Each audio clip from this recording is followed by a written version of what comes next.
রেস্টুরেন্টে থাকা অবস্থায় আমাদের কিন্তু কখনোই অভাব শেষ হবে না। এর মাঝেই আমাদের সময় বের করতে হবে এবং টাকা জমিয়ে হলেও আমাদের ভ্রমণ করা উচিত, কেননা আমরা এই সময়টা কখনোই ফিরে পাবো না। সুতরাং আমরা আজকে বের হয়ে গিয়েছি আমার বন্ধুবান্ধব সবাই মিলে বাংলাদেশের প্রথম রেলওয়ে স্টেশন জগতি।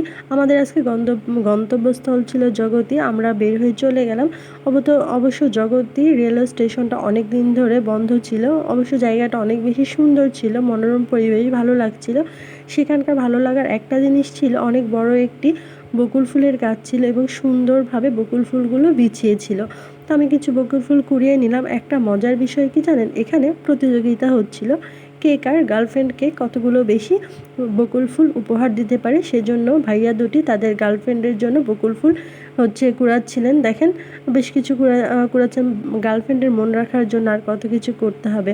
এখানে আমি আমার বান্ধবীর সাথে একটা ভিডিও করার চেষ্টা করলাম, কিন্তু দুঃখের বিষয় সাকসেস হতে পারলাম না, কেন জানি না, ভিডিওটা তেমন হয় না। তারপরে বান্ধবীকে বললাম একটি ভিডিও করে দিতে। এই ভিডিও করতে গিয়ে কী যে একটা অবস্থা আমার বান্ধবী আর আমি। আমার বান্ধবী বলছে আর তোর সাথে কোথাও ঘুরতে যাওয়াই হবে না, আমি নাকি অনেক বেশি প্যারা দিই।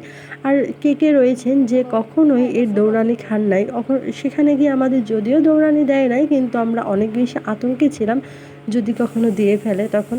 তবে ভালো লাগলো অনেক দিন পরে দেখে। তারপরে সেখান থেকে বের হয়ে অটোতে উঠে আমরা আইসক্রিম নিয়ে নিয়েছিলাম। এই আইসক্রিমগুলো কিন্তু অনেক ভালো, বন্ধু খাচ্ছিল আর মজা করছিল।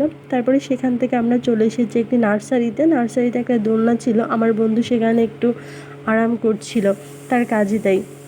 এখানে অনেক সুন্দর সুন্দর গাছ ছিল। দেখেন, আসলে গাছ ভালো লাগে, কিন্তু গাছের যেই দাম, এই ক্যাকটাস গাছগুলো অনেক সুন্দর তাই না, কিন্তু দামটা অনেক বেশি। 450 টাকা দাম বলছিল একটা ক্যাকটাস গাছের। বাবা, আমার তো এগুলো নেওয়ার কোনো ইচ্ছা নাই এত টাকা দিয়ে।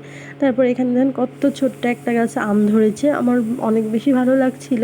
এটা চারা গাছ ছিল, কিন্তু আমগুলো অনেক ভালো ছিল, বড় বড় ছিল। তারপরে এখান থেকে আমরা বের হয়ে চলে গেলাম কুষ্টিয়ার হরিপুর ব্রিজে গেলেই মনটা অনেক বেশি ভালো হয়ে যায়। পদ্মা নদী কার কার ভালো লাগে অবশ্যই জানাবেন। তো এখানে আসার পর আমাদের হঠাৎ মনে হলো নৌকাতে ওঠা উচিত। আমরা নৌকাতে উঠলাম, কিন্তু এখানে একটু কষ্ট থেকে গিয়েছে, আফসোস থেকে গিয়েছে। পাটা যদি একটু পানিতে ভিজাতাম তাহলে হয়তো আরেকটু শান্তি লাগতো, কিন্তু দুঃখের বিষয় সেখানে হয়নি। অবশ্য আজকে অন্যান্য দিনের চাইতে ঢেউটা অনেক বেশি কম ছিল।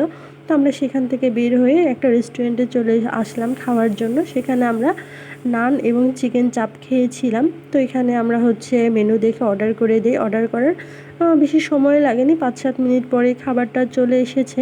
এখানে আমরা খাবারটার একটা ক্লিপ নিয়ে নিলাম। চিকেন চাপটা অসম্ভব ভালো ছিল। এখানে সবচাইতে বেশি যেটা ভালো লেগেছে, আমার বন্ধু দেখেন ভিডিও করতে ব্যস্ত, এখানে নানটাও ভালো ছিল।